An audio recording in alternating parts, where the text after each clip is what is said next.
Jagadhatri serial ఏంటంటే ఈ అమ్మాయి ఫస్ట్ హీరోయిన్ ఎవరైతే ఉన్నారో దీప్తి గారు, ఆమె రాధమ్మ కూతురు సక్సెస్ఫుల్ గా 3.5 years సీరియల్ వచ్చిందనమాట.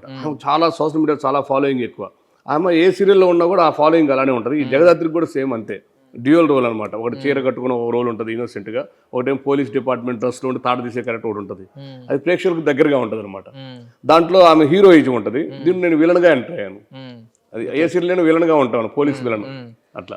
అండ్ అర్బన్ ఏరియాలో కూడా బాగా రేటింగ్స్ బాగా అర్బన్ గానీ సిటీ ఏరియాలో ఎక్కడైనా సరే టాప్ రేటింగ్ లో ఉంటుంది జగదాత్రి. Almost equal. అంటే ఇప్పుడు వెబ్ సిరీస్ ఎలా చూస్తారో యంగ్స్టర్స్ కూడా ఆ రేంజ్ లో చూస్తున్నారు. 100%. అందుకనే కదా చాలా మంది కూడా సీరియల్ ఇవాళ టీవీలో చూడలేదు అనుకో, వాళ్ళకి జీ తెలుగు యాప్ ఉంది, యాప్లోకి వెళ్ళి చూసేస్తున్నారు అందరూ కూడా.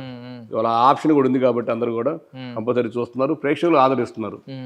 సో ఇప్పుడు 2026 వచ్చింది, ఏమన్నా రెజల్యూషన్స్ తీసుకున్నారా యాక్టింగ్ వైజ్ గానే ఏమన్నా? అంటే అర్థం కాలేదు.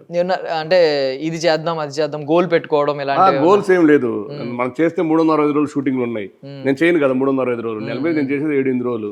అట్లా నా ఫ్రెండ్స్ అది కూడా సినిమాలు కూడా దండుపాలెం, కాటం రాయుడు, మహేష్ బాబు భర్తన, నేను పవన్ కళ్యాణ్ కాటం, చాలా సినిమాలు చేస్తున్నాను అన్ని.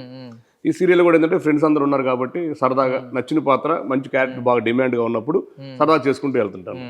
సో ఇప్పుడు ఐ మీన్ పొలిటికల్ గా కూడా మీరు చాలా యాక్టివ్గా ఉంటారు కాబట్టి ఒక క్వశ్చన్ అడుగుతున్నాను. రీసెంట్ గా నిన్న కాక మొన్న ఇప్పుడు ఈ డాగ్స్ గురించి ఒకటి అవుతుంది, రేణు దేశాయ్ గారు వచ్చారు, గట్టిగా మాట్లాడారు. అంటే ఆవిడ కూడా ఈవెన్ కొంచెం అంటే వివాదాస్పదంగా మాట్లాడారు, ఈవెన్ కాంట్రవర్సీ అవుతుంది, ప్రెస్ తో కూడా